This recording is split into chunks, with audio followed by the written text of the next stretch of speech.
Assalamualaikum warahmatullahi wabarakatuh. Perkenalkan, nama saya Angga Kirana dengan NIM 230306009. Saya dari Prodi Peternakan Fakultas Pertanian Universitas Sumatera Utara. Baiklah, di sini saya akan menjelaskan mengenai proses metabolisme karbohidrat.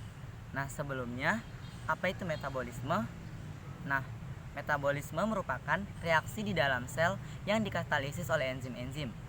Nah, metabolisme ini berperan mengubah zat-zat makanan seperti glukosa, asam amino, dan asam lemak menjadi senyawa-senyawa yang diperlukan untuk proses kehidupan. Selanjutnya yaitu metabolisme ini terbagi menjadi dua proses. Yang pertama itu ada anabolisme. Nah, anabolisme ini proses pembentukan molekul kompleks di dalam tubuh dari sel yang lebih sederhana sehingga membutuhkan energi. Nah, yang kedua itu ada katabolisme. Nah, katabolisme ini adalah proses pemecahan molekul-molekul besar dan kompleks menjadi bentuk yang lebih sederhana seperti kalori atau energi. Anabolisme merupakan reaksi reduksi, sedangkan katabolisme adalah reaksi oksidasi. Nah, hasil akhir dari anabolisme seringkali merupakan senyawa pemula untuk proses katabolisme. Sebagian besar reaksi katabolisme terjadi di dalam sel. Oleh karena itu, mekanisme masuk dan keluarnya zat kimia melalui membran sel yang mempunyai arti penting dalam mempertahankan keseimbangan energi dan materi di dalam tubuh. Nah, adapun organ yang terlibat atau berperan dalam metabolisme karbohidrat yaitu hati atau hepar, pankreas, medula adrenal, dan kelenjar tiroid. Nah, karbohidrat ini didefinisikan sebagai zat yang mengandung atom karbon, hidrogen, dan oksigen. Nah, karbohidrat ini berasal dari kata karbon dan hidrat. Karbon yang artinya adalah atom karbon dan hidrat yang artinya adalah air. Baiklah, fungsi utama karbohidrat metabolisme ini yaitu sebagai bahan bakar untuk oksidasi dan menyediakan energi untuk proses-proses metabolisme lainnya. Dalam peranan ini, karbohidrat dipakai oleh sel-sel terutama dalam bentuk glukosa pada tahap persiapan, yaitu pada tahap pencernaan.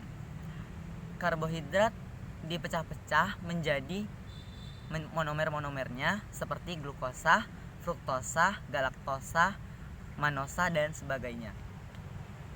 Nah, tiga monosakarida utama yang dihasilkan dari proses pencernaan adalah glukosa, fruktosa, dan galaktosa. Baiklah, masuk kepada tahapan metabolisme karbohidrat. Yang pertama itu ada proses tahapan glikolisis.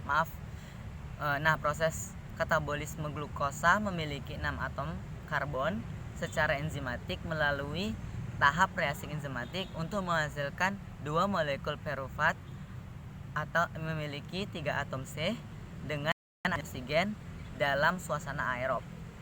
Glikolisis berlangsung menghasilkan pirufat atau tanpa oksigen, yaitu glikolisis anaerob, dan sehingga menghasilkan laktat. Selanjutnya itu ada proses glikogenesis. Nah, glikogenesis ini adalah pembentukan glikogen dari glukosa. Glikogen adalah bentuk utama karbohidrat yang disimpan terutama di hati dan otot. Glikogen ini dapat diubah menjadi glukosa ketika dibutuhkan untuk memproduksi energi, seperti ketika sel otot sedang melakukan kerja berat. Selanjutnya itu ada proses glikogenolis. Nah, glikogenolisis ini merupakan proses pemecahan glikogen menjadi glukosa. Contohnya seperti pada saat berpuasa atau sedang melakukan aktivitas yang berlebihan akan menyebabkan turunnya kadar glukosa dalam darah menjadi 60 mg atau 100 ml darah. Nah, selanjutnya itu ada proses gluconeogenesis. Nah, pada genesis ialah sintesis glukosa dari senyawa yang bukan karbohidrat, misalnya asam laktat dan beberapa asam amino. Proses glukogenesis berlangsung terutama di hati dan diubah menjadi glukosa kembali melalui serangkaian reaksi dalam proses yaitu glukogenesis. Nah, kesimpulan yang dapat diambil dari metabolisme ini yaitu